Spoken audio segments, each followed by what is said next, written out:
Hello, Think Natalia community. Today, I want to introduce you to a phenomenal woman, Aysha. For the case that you haven't heard about her yet, you're really missing out on something. Because the way how Aysha came into my life is I had a call one day, then I checked out her TED Talk and I thought, this human being wants to work with us. How freaking awesome is that? So a wonderful journey, a wonderful collaboration began, and this journey, at least a part of it, just ended, and that's why I would love to interview her today. So Aysha, thank you so much for being here today, for designing the time, and for telling us more about you and your story. You're very welcome, Natalia. Thank you very much for having me. So once again, let's start with your story. I mean, I could tell it, but it's your story. So I know that you can tell it so much better, so much more colorful, and so much more empowering and impressive. So Aysha, what's your story? Okay, so for the last almost 4 years now, time flies by, I've changed path actually, and I've been working and I've been helping women in Europe to learn how to invest in alignment with their values, with the goal to prepare for retirement. So basically that's in a nutshell. And before that, I had a very international / corporate style life in the financial sector, real estate investment sector. I worked for different companies, very established real estate and financial and audit companies in New York, in the Netherlands, in Dubai, in Zurich, obviously. And so it was really this financial world, a little bit like on TV, where it's all about investing for clients and having better return and optimizing for taxes and everything. And I quite liked it. To be honest, it was very busy. It was very demanding. I quite liked it, and then something happened. So basically I got married with my college love, and I was following him around the world for his career, which meant that it was quite a challenge to keep my career going, but somehow I managed. And then when we came back to Switzerland, things, along the way, it was exciting. It was an exciting kind of lifestyle, living around the world, following him for his career. He was in investment banking, was a little bit like in the movies. But like I mentioned, for me, it was always very difficult to find the right job in these new places that we went, which meant my career was like a roller coaster. Somehow I kept it up, and things became, increasingly difficult when we had our first child, who was born in New York. And then at the time, so combining family life, career, following my husband around the world. So it was a bit overwhelming, but somehow, I don't know, more or less I managed. And after we came back to Switzerland, something really terrible happened, and he had an accident, a road accident, and he died on the spot, pretty much. And so that was, as you can imagine, was a very, very big shock. I was pregnant at the time with our second child. So it was very difficult for me, very difficult for our first son, who was 5 years old at the time. It was difficult for our family. My husband was an only child. So as you can imagine, it was the drama that you can imagine, very big shock. And the reason I bring it up is that because it made obviously a big change in my life in general, but also what we don't expect in a situation like that is how fast financial topics comes to the table, right? Because all of a sudden, my husband's large income was gone. all of a sudden, I was a single mother with 2 kids, having to pay for childcare in Switzerland, which is very expensive. Childcare is very expensive. Yeah. And so, yeah, and then from that point onwards, really, I started questioning everything that I was doing, and really, did it make sense? And I had been investing because, I was in this world. I always liked investing. I had been investing before, mostly following a little bit the tips that my husband was giving me, which is buy this, sell that. And I liked investing, but I didn't feel comfortable investing this way, the kind of guy style, this like buy this, sell that. I like more the long-term stuff. And so after the accident, I really kind of had a good look at my finances, and I really wanted to figure out what is the best way possible to invest, not just to make more money, but to achieve financial security over time, basically. Because that topic, financial security, after what had happened, was really, really important to me. Now, fortunately, I still had a good job. So we didn't get in financial troubles. But at the same time, it really made me question that, what is financial success actually? And how can you, how can you make sure you stay financially secure now, in the future, in retirement, whatever life throws at you, basically. Absolutely. And then I assume relatively quickly you said goodbye to being employed and figured out that, what? Maybe I do my own thing, and maybe based on my own heroine's journey and my own transformation, on my new insights, I teach women what I've been going through. Is that the short version of it? And again, well, it's a little bit like that, except it's not the rapid word, or it didn't go as fast.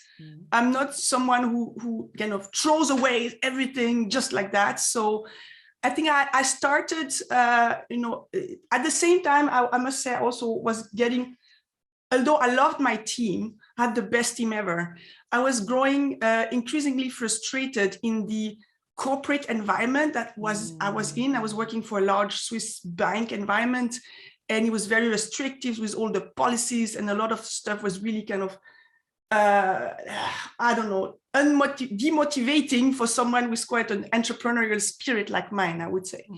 And so after a year, let's say after the accident, I started a blog on the side on how to invest, because I had so many friends, and I would talk about investing, about financial security, and they would say, yeah, but you're in finance, so it's easy for you.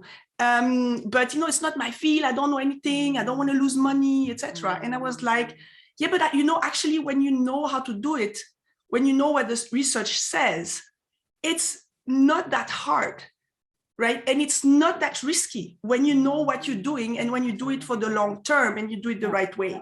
And so I felt, you know what, I'm going to do a blog on the side so I can explain that pretty much to my friends, and to others who are interested in that topic.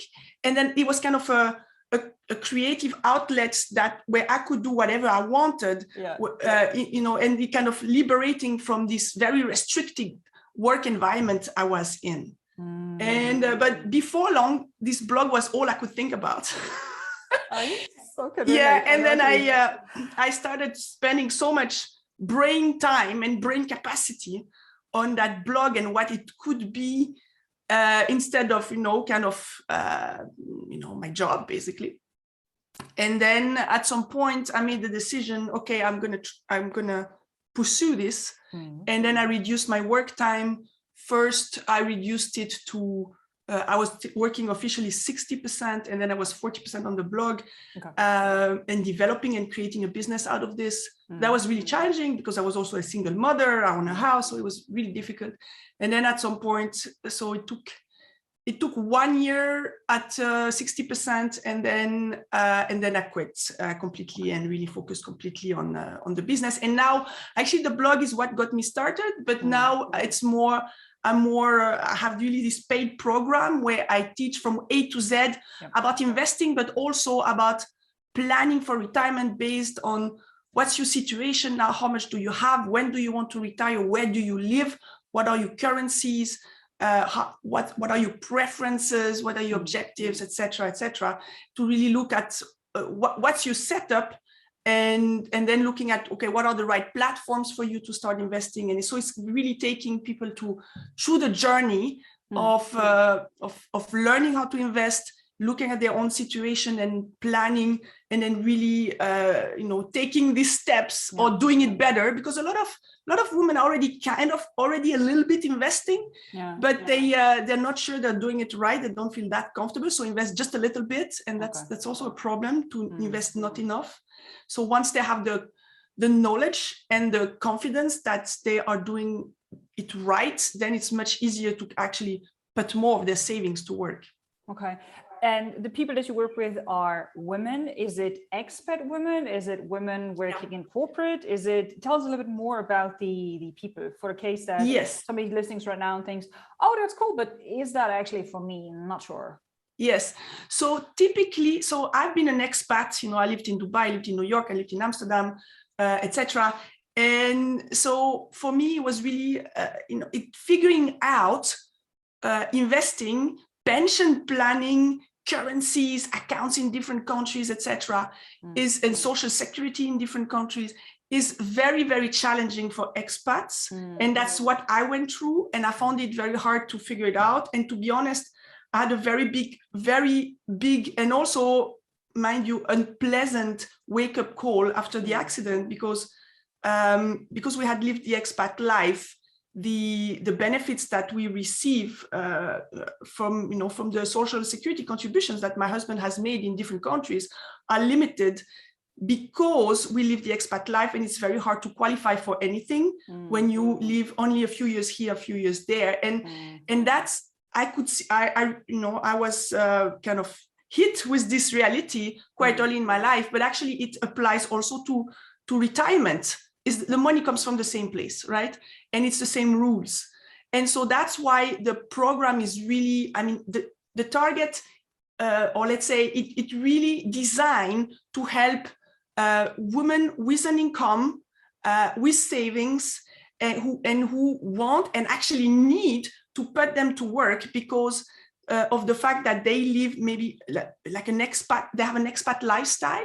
And so they need to be more proactive when it comes to saving and preparing for retirement than, say, someone who is living their entire life in their own country, who also, by the way, need to invest on their own account, because, we can't really rely on the retirement system nowadays, but it's even more so for women and even more so for expats. So that's why typically the women in my program, they are between 30 and 50. They've been living in different countries, or they work in a country that's not their home country.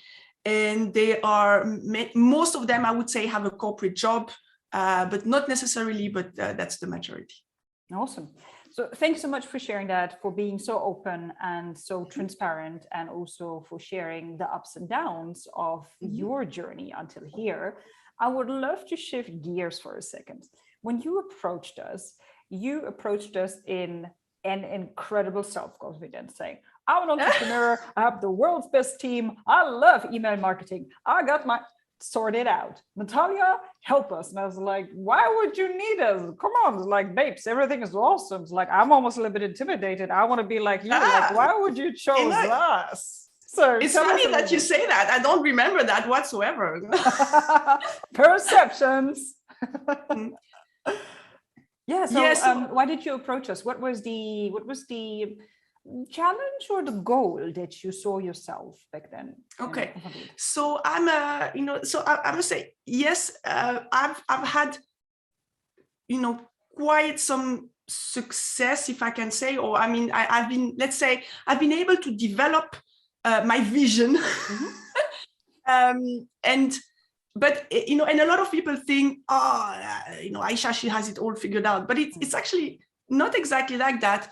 What I've done is I've done different very good courses, including yours, okay, from the beginning. So it's not like, I figured it out all by myself because I'm so smart. It's really not like that. No, I took I spent some money, I invested in different programs that have really helped me, have really brought me forward. And I'm also, I must say, what I'm good at is implementing what I learned, because a lot of people, they take courses, but then they don't really implement, right? Exactly. So I think, and that's really a key. So I took different courses about, how to basically launch an online business and how to make it visible, how to make people interested on the topic, on my topic.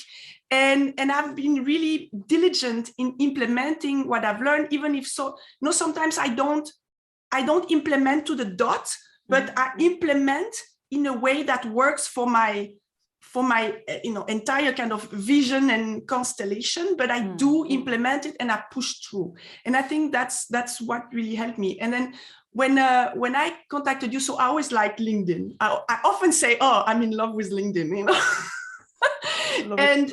and then actually when I was when I started, I literally started with LinkedIn, posting and connecting with people and reaching out.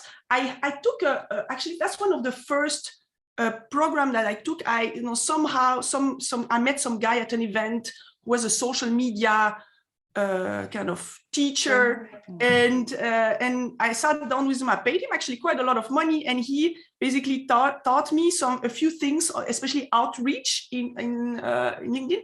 And I started with that, and to be honest, that's how I got started. And so I loved LinkedIn. It really put me on the map, I would say. At the same time, I knew there was so much more I could do with it. And then I was, in the spirit of always getting better and learning from the best people, and bringing my whole project further. Somehow I stumbled on you. I don't even remember how I stumbled on you. Yeah, probably your LinkedIn posts, probably your organic LinkedIn post. I got a few times on your website, and I like that you focused on LinkedIn. So I like people who are really specialists in their field. I was very impressed by your number of followers. I have to say that was, for me, it's like, okay, because a lot of people say, oh, I'm a LinkedIn expert, but then, if you have less followers than I have, it's kind of like, well, how good are you really? Yeah. So that's why, that's definitely that was one. And then I also really liked your content. I like this kind of edutainment style that you have. And another thing is that the other people that I was kind of following and evaluating, they were mostly American style. And as much as actually most of the courses that I've taken and the programs I've taken are from Americans, but obviously, there is some kind of cultural difference. I agree. Yes, and it's really big. It's not only because I lived in the US, so it's not a problem for me to interact and to relate but I also know, especially when it comes to messaging with the audience. So my audience is European, and in the American audience is much more, the American style is much more pushy, is different, people right? Are used to that. Exactly. Like the way how you'd reach out to somebody living in the US would be totally different than somebody in Europe. If you would copy and paste that, let's say, messaging structure, the German or a Swiss person would be like, what's wrong with you? I feel ill, delete, disconnect. You're salesy, you're annoying, you're too much. Yeah. Exactly. So I think, and that's really what I liked about you, is that, well, you're German, you're European. At the same time, you live an international life. So I was like, oh, this is a great fit for me, for my audience, for the messaging. And also, I like your humor, which is somehow, I don't think anyone does it the way you do it, where it's very funny, but at the same time, it's very serious. I don't know how to explain that, right? And I don't know anyone who can do it the way you do it, right? So it really resonated with me. And and to be honest, also the stuff that I was doing initially was much more, also maybe a reflection of my background, which is Swiss, which was very corporate, was a little bit more stiff. And now I'm going a little bit, I'm doing a little bit stuff, a bit more like, especially, with the images, and that I got a bit inspired by you, where I have now some less formal images, and actually they're doing very well for my posts. So yeah, that was, I really liked that aspect that you bring. Oh, thanks for sharing that. Let's then also talk about, if you can still remember, because it's a few months ago, you joined our program, started working with us, interacting with the tribe. You already have worked with somebody before, so you knew the basics of LinkedIn. You already had a good followership. Yes. What was the first aha moment or the first massive change, milestone, once you joined our program and you thought, ow, or, ooh, it really works, or that's how it works, or damn, I'm so proud of myself. Can you remember that story or situation? Yes, there is one thing, and it's not related to LinkedIn, but I was really like, wow, this is cool. Okay. Now we're in a European thing. And it's going to make people laugh. And actually I'm not reflecting it so well, but one of your modules, the first module where you say, listen, you're now running a business, you need to, make time, or there are some stuff that you need to get done, right? And so I already had that, because I always had, so you talk about things like, you need to get a cleaning lady, you need to get, you need to make time for your business. And I was already in that mode, right? Because I guess I'm probably a little bit more advanced than many of your clients when they joined. Yeah. And so but it made me reflect and go even further in that. And then one anecdote, which I thought was really funny, is that you said like, oh, you should get permanent makeup, because then you very quickly ready for videos and stuff like that. And then I was like, wow, I never thought about that. This is so cool. And I've been in so many programs, and it sounds futile, but actually it's so true. And now I have to go and do it again. And so I just did the eyebrows. But anyways, and I know it sounds kind of silly and girly, but from a business point of view, it's amazing, because you show up and you already have half your makeup done, or at least it looks like it. Yeah. And it's just such a time saver if you're in business, because if you have to spend like every time you need to make a video, you need to spend like hours just getting ready, it's counterproductive, right? So it's just like little details like that. I was like, oh, okay. So that's a detail. But then there are many other things, obviously, that more related to LinkedIn that were really, really helpful. Wonderful. I love the story, and yes, I remember, because especially women, I have the feeling they do a lot and they don't delegate enough. Yeah. At least when I look at my friends and clients. So this is why when people start working with us, I say, okay, you want to work on LinkedIn? Fine. But LinkedIn, this is the main course. Let's start with the starter, AKA, are you a control freak? What is it that you do at home? What about a cleaner? What about maybe ordering your groceries and they get delivered to your doorstep? What about getting an assistant? Do you have a team? Do you meditate? Do you have enough space to go for a walk? Do you eat clean? Because I fully believe, especially when we build incredible brands around ourselves, which the majority of people do that work with us, you are the centerpiece. And if you don't love and accept and worship and look after yourself, everything will eventually, fall into pieces like a huge house of cards. So amazing. Thanks so much for pointing that out. You also started working with a performance coach, wasn't it? Yes. So that was one that you recommended in the program. It was, I don't know, can we mention her? Yeah, of course. Yes, with Silke Glab. Exactly. And I remember you talked about her several times, that she had really helped you and that you were really highly recommending her. And to be honest, I did a lot of courses, but I had never worked with a coach. Somehow, I don't know, I always thought it's a lot of money, and that somehow was, focused enough to implement stuff on my own. But I had reached a point where I had, everything was kind of running, but somehow I had productivity issues. I was struggling to concentrate. I was struggling to get stuff done. Yeah, and I couldn't really, and it felt wrong to, I had so many projects. I always have so many things I want to do. And I was really struggling to get anything done or bring my projects to the next level. And then I decided, I liked working with you, and I liked also checking out Silke's profile. It resonated with me. And so I hired her, and she helped me put structure back to my work day, and also kind of clear what was it that was kind of blocking my mind, that I had this, and it was definitely not what I thought it was. So it was really interesting to work with her on that, and to make progress now.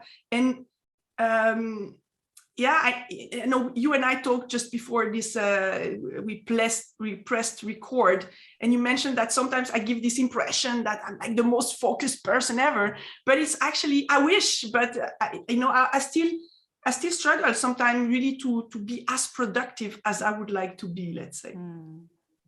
Amazing. Yeah, I fully believe in working with coaches or mentors or consultants, especially when it comes to, how would I call that? Self-development, self-love, self-acceptance, whatever. Because you and I, what we have in common is we're great implementers. And we read something, we watch something, we work through something, boom, done. Give us a week. Yes. Sometimes we actually would start on the same day once we finish something.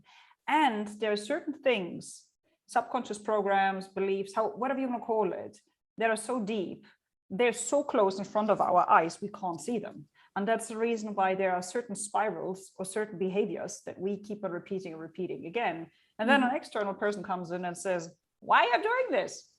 Is this still serving you? And I would always think, oh, got it. Okay, so how do we get that out, replace it with something better? And this then reflects in your business, in your energy, in your charisma, in the quality of clients or leads you attract. So kudos for you, or to you, for also doing the inner work and for facing, I don't know, some people say demons. It always sounds so dramatic. Yes. It's basically optimizing, or let's say, what would it be? Changing certain behaviors or certain thought patterns or action patterns that needed an upgrade because you were ready to evolve to the next best version of yourself. So once again, awesome. Okay, what you also pointed at was that your content changed since we started working together. Can you tell us the difference? What changed? Is it that you never did videos before, now you did videos? Was it that the pictures are different that you use? Is it that you express yourself more? Is it something totally different? So back then and now. So I would say what was very helpful for me is to really get the information firsthand from you, that what kind of posts work best in terms of the type of posts, in terms of the imagery, in terms of the style, and etc. And this is something I really implemented. And our best performing posts, we get between 20,000 and 40,000 views per post on our best performing posts almost every week.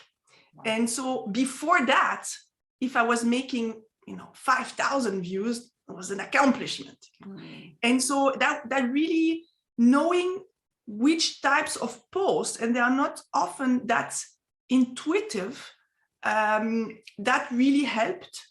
Also, it's a long time I wanted to really have a professional brand identity, but I didn't want to spend so much money. I did it a bit myself and whatever. But when I went through your course, I was like, okay, now I really need to we really need to do this. And now, and we went through this exercise, and now I really like the visuals that we have and our brand identity, and I think it's really catchy and everything. So that really helped.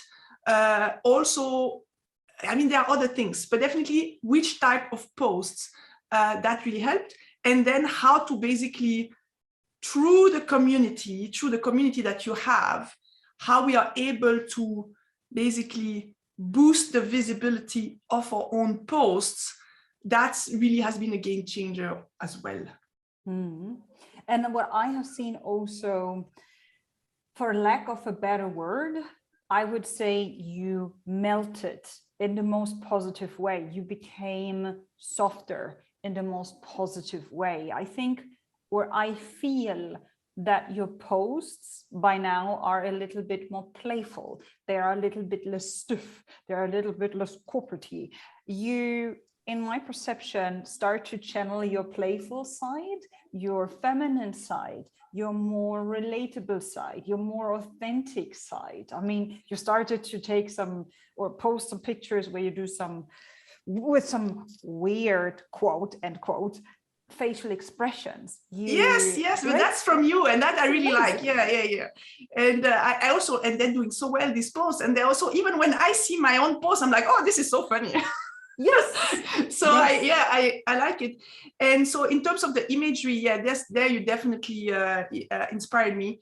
And then another thing that also I say maybe that has changed in terms of the text that we write. So before, actually, I always kind of wrote like this. I like to write, but I was reserving this for my emails. And I was a little bit more formal on LinkedIn, because everyone can see it. Formal and professional. Yes, exactly. You know, and then at some point, I don't know, I just got more comfortable, and I just use whatever personal stuff I write in emails to my subscribers.